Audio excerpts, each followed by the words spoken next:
ಈಗ ಮೂಡ್ತಾ ಇರತಕ್ಕಂಥ ಪ್ರಶ್ನೆ, ಯತೀಂದ್ರ ಸಿದ್ದರಾಮಯ್ಯ ಅವರ ಮಾತು, ಸತೀಶ್ ಜಾರಕಿಹೊಳಿ ನಾಯಕತ್ವ, ಅದು ಸಿದ್ದರಾಮಯ್ಯನವರ ಮುಂದಿನ ಮುಖ್ಯಮಂತ್ರಿ ಸ್ಥಾನಕ್ಕೆ ರಿಪ್ಲೇಸ್ಮೆಂಟ್ ಅಂತನಾ ಅಥವಾ ಕೇವಲ ಅಹಿಂದ ನಾಯಕತ್ವಕ್ಕೆ ಮಾತ್ರ ಸೀಮಿತನಾ? ಸಿದ್ದರಾಮಯ್ಯ ಆಪ್ತ ವಲಯದಲ್ಲಿ ಶುರುವಾಗುತ್ತಾ ಭಿನ್ನಧ್ವನಿ. ಯಾಕೆಂದರೆ ಸಿದ್ದರಾಮಯ್ಯನವ್ರ ಜಾಗ ತುಂಬೋದಕ್ಕೆ ಬೇರೆ ಬೇರೆ ನಾಯಕರೆಲ್ಲ ಇದ್ದಾರೆ. ಮಹದೇವಪ್ಪನವ್ರು ಕಾಯ್ಕೊಂಡು ಕೂತಿದ್ದಾರೆ ಆ ಜಾಗಕ್ಕೆ ಬರಬೇಕು ಅಂತ, ಅಹಿಂದ ನಾಯಕ ಅಂತ ಅನಿಸ್ಕೋಬೇಕು ಅಂತಂದ್ಬಿಟ್ಟು. ಹೀಗೆ ಬೇಕಾದಷ್ಟು ಜನ ಇದ್ದಾರೆ. ಈಗ ಸತೀಶ್ ಜಾರಕಿಹೊಳಿ ಹೆಸರನ್ನು ಅವ್ರು ಒಪ್ಕೋತಾರಾ? ಸತೀಶ್ CM ಉತ್ತರಾಧಿಕಾರಿ ಅಂತಂದರೆ ಒಮ್ಮತ ಮೂಡುತ್ತಾ? ಸದ್ಯಕ್ಕೆ ವಿವಾದ ಹುಟ್ಟು ಹಾಕಿದ ಯತೀಂದ್ರರೇ ಸ್ಪಷ್ಟನೆ ಕೊಟ್ಟಿದ್ದಾರೆ ನಿನ್ನೆ ಒಂದು ಹಂತಕ್ಕೆ. ಸತೀಶ್ ಜಾರಕಿಹೊಳಿ ಕಾರ್ಡ್ ಪ್ಲೇ ಮಾಡಿಸಿದ್ದಾರೆ ಡಾಕ್ಟರ್ ಯತೀಂದ್ರ ಅವರು. ಯತೀಂದ್ರ ಅವರ ಕಾರ್ಡ್ ಅಹಿಂದಕ್ಕಷ್ಟೇ ಸೀಮಿತಾನ ಅಥವಾ ಬೇರೆ ಅರ್ಥ ಏನಾದರೂ ಇದೆಯಾ ಅಂತಕ್ಕಂಥದ್ದು ಪ್ರಶ್ನೆ. ಅದು ಮುಂದಿನ KPCC ಅಧ್ಯಕ್ಷ ಸ್ಥಾನಕ್ಕೋ ಅಥವಾ ಅಹಿಂದ ನಾಯಕತ್ವಕ್ಕೋ ಅಥವಾ ಮುಖ್ಯಮಂತ್ರಿ ಸ್ಥಾನಕ್ಕೋ ಏನೇ ಆದರೂ ಕೂಡ ಅಪೋಸ್ ಮಾಡೋದಕ್ಕೆ ಒಂದು ಟೀಮ್ ರೆಡಿ ಇದ್ದೇ ಇರುತ್ತೆ. ಯಾರು ಬೇಡ, DK ಶಿವಕುಮಾರ್ ಅವರೇ ಒಪ್ಕೋತಾರಾ? ಇದು ಪ್ರಶ್ನೆ. ಇದಕ್ಕೆಲ್ಲ ಉತ್ತರವನ್ನು ಕೊಡಬೇಕಾದವರು ಹೈಕಮಾಂಡ್ನವರು. ಸ್ವಲ್ಪ ನೀವೆಲ್ಲ ಸೈಲೆಂಟ್ ಆಗಿರಪ್ಪ, ನಮ್ದು ಏನು ಮಾತುಕತೆ ಆಗಿದೆ ಅದನ್ನು ನಾವು ಹೇಳ್ತೀವಿ, ಸೂಕ್ತ ಸಂದರ್ಭದಲ್ಲಿ ಅದನ್ನು ನಾವು ರಾಜ್ಯದಲ್ಲಿ ಜಾರಿಗೆ ತರ್ತೀವಿ ಅಂತ ಏನಾದರೂ ಹೇಳಬೇಕು. ಇಲ್ಲ ಅಂತಂದರೆ ಈ ಥರದ ಮಾತುಗಳು ಕೇಳಿಬರ್ತಾನೆ ಇರುತ್ತೆ. ರಾಜಣ್ಣ ಅವ್ರು ಮಾತಾಡಿದ್ರು, ಮಹದೇವಪ್ಪ ಅವ್ರು ಮಾತಾಡಿದ್ರು, ಪರಮೇಶ್ವರ್ ಮಾತಾಡಿದ್ರು, ಎಲ್ಲರೂ ಮಾತಾಡ್ತಾ ಇದ್ದಾರೆ. ಹಾಗಾಗಿ ಇದಕ್ಕೆ ಕೊನೆ ಅಂತಕ್ಕಂಥದ್ದೇ ಇಲ್ವಾ ಅನ್ನುವ ಪ್ರಶ್ನೆ ಕೂಡ ರಾಜ್ಯ ಕಾಂಗ್ರೆಸ್ನಲ್ಲಿ ಮೂಡುತ್ತೆ. ಸುಮ್ಮನೆ ಅನಗತ್ಯ ಗೊಂದಲ ಅಷ್ಟೇ. ಇವತ್ತು ತಂದೆಯವರು ಈಗ ಇನ್ನೇನು ರಾಜಕೀಯ ಕೊನೆಗಾಲದಲ್ಲಿದ್ದಾರೆ, ಅವರ ರಾಜಕೀಯ ಬದುಕಿನ ಕೊನೆ ಘಟ್ಟದಲ್ಲಿದ್ದಾರೆ. ಅಂತ ಸಮಯದಲ್ಲಿ ಈ ರೀತಿ ವೈಚಾರಿಕವಾಗಿ ಪ್ರಗತಿ ಪರವಾದಂತಹ ಸಿದ್ಧಾಂತ ಇಟ್ಕೊಂಡಿರೋರಿಗೆ ಮಾರ್ಗದರ್ಶನ ಮಾಡೋದಕ್ಕೆ, ಅವ್ರಿಗೆ ನೇತೃತ್ವ ವಹಿಸ್ಕೊಳ್ಳೋಕೆ ಒಬ್ರು ನಾಯಕರು ಬೇಕು. ಜಾರಕಿಹೊಳಿ ಅವರು ಅಂತ ಒಂದು ಜವಾಬ್ದಾರಿಯನ್ನು ವಹಿಸ್ಕೋತಾರೆ. ಕಾಂಗ್ರೆಸ್ ಪಕ್ಷ ಸಿದ್ಧಾಂತ ನಂಬಿಕೆ ಇಟ್ಕೊಂಡಿರುವಂತ ಎಲ್ಲ ರಾಜಕಾರಣಿಗಳಿಗೆ, ಯುವ ನಾಯಕರಿಗೆ ಅವ್ರು ಮಾದರಿಯಾಗಿ ನಮ್ಮನ್ನು ಮುನ್ನಡೆಸ್ತಾರೆ ಅನ್ನೋ ಒಂದು ನಂಬಿಕೆ ನನಗಿದೆ. ಸೊ ಹಾಗಾಗಿ ಈ ರೀತಿ ಒಂದು ತತ್ವಬದ್ಧತೆ ಇರುವಂತಹ ನಾಯಕರು ಸಿಗೋದು ಬಹಳ ಕಷ್ಟ. ಅಂತ ಕೆಲಸನ ಜಾರಕಿಹೊಳಿ ಮಾಡ್ತಿದ್ದಾರೆ.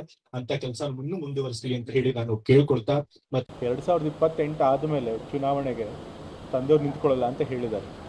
ಸೊ ಅದಾದ್ಮೇಲೆ ಆ ಕಾಂಗ್ರೆಸ್ ಸಿದ್ಧಾಂತನ ಇಟ್ಕೊಂಡು, ಜಾತ್ಯತೀತ ಸಿದ್ಧಾಂತ ಇಟ್ಕೊಂಡು ಎಷ್ಟೊಂದು ಜನ ರಾಜಕಾರಣಿಗಳು ಇದ್ದಾರೆ ನಮ್ಮ ಪಕ್ಷದಲ್ಲಿ, ಬಹಳಷ್ಟು ಯುವ ರಾಜಕಾರಣಿಗಳಿದ್ದಾರೆ. ಸೊ ಅವ್ರನ್ನೆಲ್ಲ ಅವ್ರು ಲೀಡ್ ಮಾಡಲಿ, ಅವ್ರಿಗೆಲ್ಲರೂ ಮಾರ್ಗದರ್ಶನ ಕೊಡಲಿ ಅಂತ ಅಷ್ಟೇ ನಾನು ಯಾಕೆ ಹೇಳಿದೆ ಅಂತಂತಂದ್ರೆ, ಅವರು ಕೂಡ ಅದೇ ಸಿದ್ಧಾಂತಗಳನ್ನ ನಂಬಿಕೆ ಇಟ್ಕೊಂಡಿರೋರು. ತಂದೆಯವರು ಈಗ ಅವ್ರನ್ನೆಲ್ಲ ಲೀಡ್ ಮಾಡ್ತಾ ಇದ್ದಾರೆ. 2028 ಆದ್ಮೇಲೂ ಮತ್ತೆ ಅದೇ ರೀತಿ ಲೀಡ್ ಮಾಡ್ತಾರೆ ಇಲ್ವೋ ಗೊತ್ತಿಲ್ಲ. ಸೊ ಹಾಗಾಗಿ ಅಂಥ ನಾಯಕರಲ್ಲಿ ಸತೀಶ್ ಜಾರಕಿಹೊಳಿ ಸಾಹೇಬರು ಕೂಡ ಒಬ್ಬರು. ಸೊ ಹಾಗಾಗಿ ಆ ಥರ ಯಾರ್ಯಾರು ಆ ಸಿದ್ಧಾಂತದ ನಂಬಿಕೆ ಇಟ್ಕೊಂಡಿದ್ದಾರೆ ಎಲ್ಲ ರಾಜಕಾರಣಿಗಳು ಅವ್ರು ಮಾರ್ಗದರ್ಶನ ಮಾಡಿ ಕೊನೆ ದಿನಗಳಲ್ಲಿದ್ದಾರೆ. ಈಗ ಸಿದ್ದರಾಮಯ್ಯ ಕೊನೆ ದಿನಗಳಿಂದ 2028 ಗಮನದಲ್ಲಿ ಇಟ್ಕೊಂಡು ನಾನು ಹೇಳಿದ್ದು ಕೊನೆ ದಿನ ಅಂತಂದ್ರೆ ನಾಳೆ ಕೊನೆ ದಿನ. ಕಾಂಗ್ರೆಸ್ ಸಿದ್ಧಾಂತ ಅಂತಂದ್ರೆ ಜಾತಿಯ ಸಿದ್ಧಾಂತ, ಪ್ರಗತಿಪರವಾದಂಥ ಸಿದ್ಧಾಂತ, ಸಾಮಾಜಿಕ ನ್ಯಾಯದ ಸಿದ್ಧಾಂತ. ಈ ಬಗ್ಗೆ ಮತ್ತಷ್ಟು ಮಾಹಿತಿ ನನ್ನ ಕೊಲೀಗ್ ಸುಕೇಶ್ ಅವರಿಂದ ಪಡೆಯೋಣ. ಸುಕೇಶ್, ಯತೀಂದ್ರ ಸಿದ್ದರಾಮಯ್ಯ ಅವರ ಸಮರ್ಥನೆಯಲ್ಲಿ ನಂಗೆ ಸ್ವಲ್ಪ ಗೊಂದಲ ಕಾಣಿಸ್ತು. ಯಾಕೆಂದರೆ ಸತೀಶ್ ಜಾರಕಿಹೊಳಿ ಅವರು ಸೈದ್ಧಾಂತಿಕವಾಗಿ ಮುನ್ನಡೆಯುವ ನಾಯಕ ಅಂತಂದರೆ ಹಾಗಾದರೆ ಉಳಿದವರು ಅಲ್ವಾ? DK ಶಿವಕುಮಾರ್ ಅವರ ಪಕ್ಷನಿಷ್ಠೆಯನ್ನು ಪ್ರಶ್ನೆ ಮಾಡೋಕ್ಕಾಗತ್ತಾ? ಹೀಗಿರಬೇಕಾದ್ರೆ ಸತೀಶ್ ಜಾರಕಿಹೊಳಿ ಅವರು ಅಹಿಂದ ನಾಯಕತ್ವಕ್ಕೆ ಮುನ್ನಡೆ ಬರೀತಾರೆ ಅಂತನಾ ಅಥವಾ CM ಸ್ಥಾನದಲ್ಲೇ ಪ್ರಬಲ ಆಕಾಂಕ್ಷಿ ಅಂತನಾ? ಯಾವ ಅರ್ಥದಲ್ಲಿ ಅವ್ರು ಹೇಳಿರ್ತಕ್ಕಂಥದ್ದು ಅಂತ? ಅವರ ಹೇಳಿಕೆಯು ಕೂಡ ಅಷ್ಟೇ ನಿಗೂಢವಾಗಿದ್ದಂತೆ ಕಾಣಿಸ್ತಾ ಇದೆ ಅರವಿಂದ್. ಯಾಕಂದ್ರೆ ಒಂದು ಕಡೆ ಅವರು ವೈಚಾರಿಕವಾಗಿ ಅನ್ನುವಂಥ ವಿಚಾರವನ್ನು ಪ್ರಸ್ತಾಪಿಸ್ತಾರೆ, ಅದು ಸ್ಟೇಜ್ ಮೇಲೆ ಮಾತನಾಡುವಂಥ ಸಂದರ್ಭದಲ್ಲಿ ಸತೀಶ್ ಜಾರಕಿಹೊಳಿ ಅವರು ಮುಂದೆ ನಾಯಕತ್ವ ವಹಿಸ್ತಾರೆ ಅನ್ನುವಂಥ ಮಾತುಗಳನ್ನ ಹೇಳ್ಕೊಂಡು ಹೋಗ್ತಾರೆ. ಆದರೆ ಅದಕ್ಕೆ ಅವರು ಕೊಟ್ಟಂತ ಸಮರ್ಥನೆ ಇತ್ತಲ್ಲ, ಸಮರ್ಥನೆ ಸಂದರ್ಭದಲ್ಲಿ ನಾನು ಈಗೀಗ ಹೇಳಿದ್ದಲ್ಲ 2028 ಹೇಳಿದ್ದು ಅನ್ನೋದಾದ್ರೆ 2028 ಏನು ಮುಖ್ಯಮಂತ್ರಿ ಸ್ಥಾನಕ್ಕ ಅಥವಾ ಪಕ್ಷದ ನೇತೃತ್ವನ ಅಥವಾ ಕಾಂಗ್ರೆಸ್ಗೆ ಸತೀಶ್ ಜಾರಕಿಹೊಳಿ ಅವರ ಅಲ್ಟಿಮೇಟ್ ನಾಯಕರನ್ನ 2028 ಹೀಗೆ ಅವೆಲ್ಲವೂ ಕೂಡ ಪ್ರಶ್ನೆ ಆಗುತ್ತೆ. ಹಾಗೇನಾಗಿದ್ರು ನಾನು ಎಲ್ಲ ವೈಚಾರಿಕವಾಗಿ ಅವರು ಅಹಿಂದ ಅಥವಾ ಈ ರೀತಿ ಸೈದ್ಧಾಂತಿಕವಾಗಿ ಅವರಿಗೆ ಬದ್ಧತೆ ಇರೋದ್ರಿಂದ ಆ ಕಾರಣಕ್ಕೆ ಮಾತ್ರ ಹೇಳಿದೆ ಅಂದಿದ್ರೆ ಬೇರೆ ಅರ್ಥ ಆಗ್ತಿತ್ತು. ನಾನು 28 ಹೇಳಿದೆ ಅನ್ನೋದಾದ್ರೆ 28 ಅಂದ್ರೆ ಸಹಜವಾಗಿ ಮತ್ತೆ ಚುನಾವಣೆ, ರಾಜಕಾರಣ, ಅಧಿಕಾರ ಇವೆಲ್ಲವೂ ಇರುತ್ತೆ. ಅಲ್ಲಿ ಸಿದ್ದರಾಮಯ್ಯ ಅವರ ನಂತರದ ಕಾಂಗ್ರೆಸ್ನ CM ಅಭ್ಯರ್ಥಿ ಅಂತನೋ ಅಥವಾ ಪಕ್ಷವನ್ನ ಲೀಡ್ ಮಾಡುವಂತವ್ರು ಅಂತನೋ ಮುಖ್ಯಮಂತ್ರಿ ಅವಕಾಶ ಸಿಕ್ಕರೆ ಆಗುವಂತವ್ರು ಅಂತನೋ ಈ ಒಂದು ದಾಟಿಯಲ್ಲಿ ಹೇಳಿದಂತೆ ಕಾಣಿಸ್ತಾ ಇದೆ. ಎರಡನ್ನೂ ಕೂಡ ಹೇಳಿರೋದ್ರಿಂದ ಎರಡರಲ್ಲಿ ಯಾವುದನ್ನು ಸ್ಪಷ್ಟತೆ ಇಲ್ಲದೆ ಇದ್ರು ಕೂಡ ಸಿದ್ದರಾಮಯ್ಯ ಅವರ ಉತ್ತರಾಧಿಕಾರಿ, ಅಹಿಂದ ನಾಯಕರಾಗಿ ಮುಂದಿನ ಮುಖ್ಯಮಂತ್ರಿಯಾಗಿ ಎಲ್ಲವೂ ಕೂಡ ಸತೀಶ್ ಜಾರಕಿಹೊಳಿ ಅನ್ನುವಂತ ಅರ್ಥದಲ್ಲಿ ಹೇಳಿದ್ರ ಅನ್ನುವಂತ ಪ್ರಶ್ನೆಯನ್ನ ಈ ಮಾತುಗಳಿಗೆ ಹುಟ್ಟಾಕಿರುವಂತದ್ದು. Arvind, right, thank you Sukesh, ತಮ್ಮ ಎಲ್ಲ ಮಾಹಿತಿಗೆ ಧನ್ಯವಾದ. ಒಬ್ಬ ರಾಜಕೀಯ ನಾಯಕ ಒಂದು ಸ್ಟೇಟ್ಮೆಂಟ್ ಕೊಟ್ಬಿಟ್ರೆ 10 ಆಯಾಮಗಳಲ್ಲಿ ಅದನ್ನು ಚರ್ಚೆ ಮಾಡಬೇಕಾಗಿ ಬರುತ್ತೆ.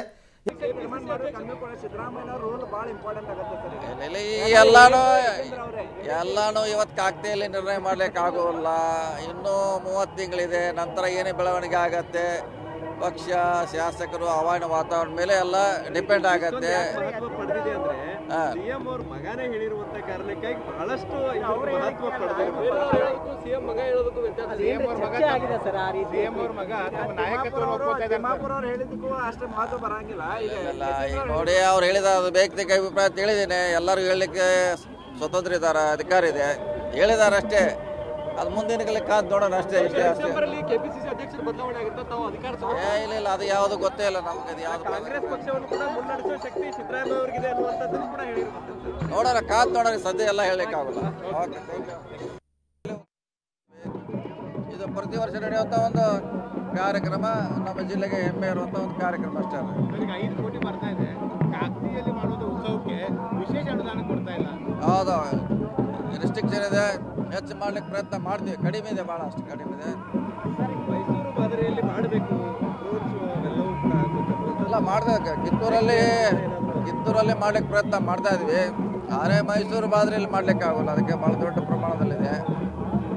ಸೊ ಆದರೂ ನಾವು ನಮ್ಮ ಶಕ್ತಿ ಮೀರಿ ಯಶಸ್ವಿಗೆ ಪ್ರಯತ್ನ ಮಾಡ್ತಾ ಇದ್ದೀವಿ. ಈಗ ನಿನ್ನೆ ಯತೀಂದ್ರ ಸಿದ್ದರಾಮಯ್ಯ ಅವರು ಹೇಳಿದ್ದಾರೆ 2028ಕ್ಕೆ ಏನು ಸಿದ್ದರಾಮಯ್ಯ ಅವರ ನಂತರ ಸೈದ್ಧಾಂತಿಕವಾಗಿ ಹಿನ್ನೆಲೆ ಇರ್ತಕ್ಕಂಥ ವ್ಯಕ್ತಿಗಳು ನಾಯಕತ್ವ ವಹಿಸಿಕೊಳ್ಬೇಕು ಅನ್ನೋ ಹೇಳಿಕೆಯನ್ನು ನೀಡುವಂಥದ್ದು, ತಮ್ಮ ಪಕ್ಕದಲ್ಲೇ ಕೂತ್ಕೊಂಡು ತಮ್ಮ ಸಂಪರ್ಕದಲ್ಲಿ ಹೇಳುವಂಥದ್ದು, ಆ ವಿಚಾರಕ್ಕೆ ಸಂಬಂಧಪಟ್ಟಂತೆ ಬೇರೆ ಬೇರೆ ರೀತಿಯಲ್ಲಿ ವಿಶ್ಲೇಷಣೆ ಮಾಡ್ತಾ ಇದ್ದಾರೆ. ನಾವು ಸಿದ್ದರಾಮಯ್ಯ ಅವರ ಉತ್ತರಾಧಿಕಾರಿ ಇದಾಗ್ತಾ ಇದ್ದಾರೆ. ಇಲ್ಲ, ಅದು ಪಕ್ಷ ನಿರ್ಧಾರ ಮಾಡಬೇಕು. ನಾವು ಯಾರು ಅವರ ತಮ್ಮ ವೈಯಕ್ತಿಕ ಅಭಿಪ್ರಾಯವನ್ನು ಹೇಳಿದ್ದಾರೆ. ಆದರೆ ಅಂತಿಮವಾಗಿ ಪಕ್ಷ, ಶಾಸಕರು ತೀರ್ಮಾನ ಮಾಡಬೇಕು. ಅದನ್ನು ಭಾಳ ದಿನಗಳಿದೆ, ಕಾದು ನೋಡೋಣ.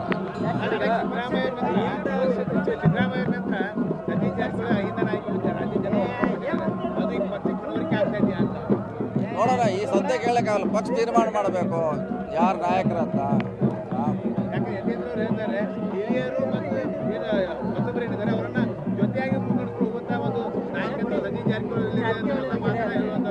ಅಲ್ಲ, ಅದು ಮಾಡುವಂಥ ಪ್ರಯತ್ನ ಮಾಡ್ತಾ ಇದ್ವಿ. ಎಲ್ಲರ ಜೊತೆಗೂಡಿ ಒಯ್ಯುವಂಥ ಪ್ರಯತ್ನ ಮಾಡ್ತೀವಿ. ಅಂತಿಮವಾಗಿ ಪಕ್ಷ ಮುಖ್ಯ. ನಾವು ಅಹಿಂದ ಹೋರಾಟದ ಮೂಲಕ ರಾಜಕಾರಣಕ್ಕೆ ಬಂದವರು, ಅಂದರೆ ಸಂಪೂರ್ಣವಾಗಿ ಸಿದ್ದರಾಮಯ್ಯ ಅವರ ಜೊತೆ ಅಹಿಂದ ಹೋರಾಟದಲ್ಲಿ ಸಕ್ರಿಯವಾಗಿ ಪಾಲ್ಗೊಂಡವರು. ಜೊತೆಗೆ ಅವರು ಮುಖ್ಯಮಂತ್ರಿ ಆದರೂ ಸಹಿತ ತಾವು ಅಹಿಂದ ಹೋರಾಟವನ್ನು ಮುನ್ನಡೆಸ್ಕೊಂಡು ಹೊಂಟಿದ್ದೀರಿ. ಅಂಥ ಸಂದರ್ಭದಲ್ಲಿ ಆ ವಿಚಾರಕ್ಕೆ ಸಂಬಂಧಪಟ್ಟಂತೆ ಅಹಿಂದ ನಾಯಕತ್ವದ ವಿಚಾರಕ್ಕೆ ಸಂಬಂಧಪಟ್ಟಂತೆ ಅಲ್ಲ, ಅಹಿಂದ ನಾಯಕತ್ವ ಇದ್ದೇ ಇದೆ, ಅದರ ಪ್ರಶ್ನೆ ಅಲ್ಲ. ಮುಂಚೆದಿದೆ, ಇವತ್ತಿರ್ತದೆ, ನಾಳೆ ಕೂಡ ಅದು ಇದ್ದೇ ಇರ್ತದೆ. ಅದಿಲ್ಲದೆ ರಾಜಕಾರಣ ಮಾಡ್ಲಿಕ್ಕೆ ಆಗೋಲ್ಲ. ಆದರೆ ಈಗೆಲ್ಲಾನು ಇವತ್ತೇ ಜೋಡಿಸ್ಲಿಕ್ಕೆ ಆಗೋಲ್ಲ, ಕಾಯಬೇಕಷ್ಟೇ. ಈಗ ಯತೀಂದ್ರ ಸಿದ್ದರಾಮಯ್ಯ ಅವರು ಹೇಳೋ ಪ್ರಕಾರ ಈ ಒಂದು ಸಿದ್ದರಾಮಯ್ಯ ಅವರ ನಂತರದ ಸ್ಥಾನವನ್ನ ತುಂಬುವ ಶಕ್ತಿ ಸತೀಶ್ ಜಾರಕಿಹೊಳಿ ಅವರಿಗಿದೆ. ಅಲ್ಲ, ನಾವು ಹೇಳಿರಲ್ಲ 28 ಕ್ಲೇಮ್ ಅಂತ ಹೇಳಿರಲ್ಲ. ಮತ್ತೆ ಈಗ 28ಕ್ಕೆ ತಾವು ಏನು ಹೇಳ್ತಾ ಬಂದಿದ್ದೀರಿ, ಇದಕ್ಕೂ ಈಗಲೂ ಅದಕ್ಕೆ ಬಂದಿದ್ದೀರಾ? ಯಾಕಂದ್ರೆ 2028ಕ್ಕೆ ಸಿಎಂ ಸ್ಥಾನಕ್ಕೆ ನಾನು ಆಕಾಂಕ್ಷಿ ಅನ್ನೋ ಮಾತನ್ನ ಹೇಳಿದ್ದೀರಿ. ಅಲ್ಲ, ಅದು ಹೇಳಿದಿಲ್ಲ, ಕ್ಲೇಮ್ ಮಾಡ್ತೀವಿ ಅಂತ ಹೇಳಿದೀವಿ. ಅದು ಅಂತಿಮವಾಗಿ ಪಕ್ಷ ತೀರ್ಮಾನ ಮಾಡಬೇಕು. ನೋಡೋಣ.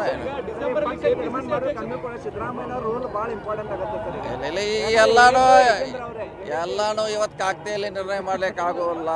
ಇನ್ನೂ 30 ತಿಂಗಳಿದೆ. ನಂತರ ಏನೇ ಬೆಳವಣಿಗೆ ಆಗತ್ತೆ.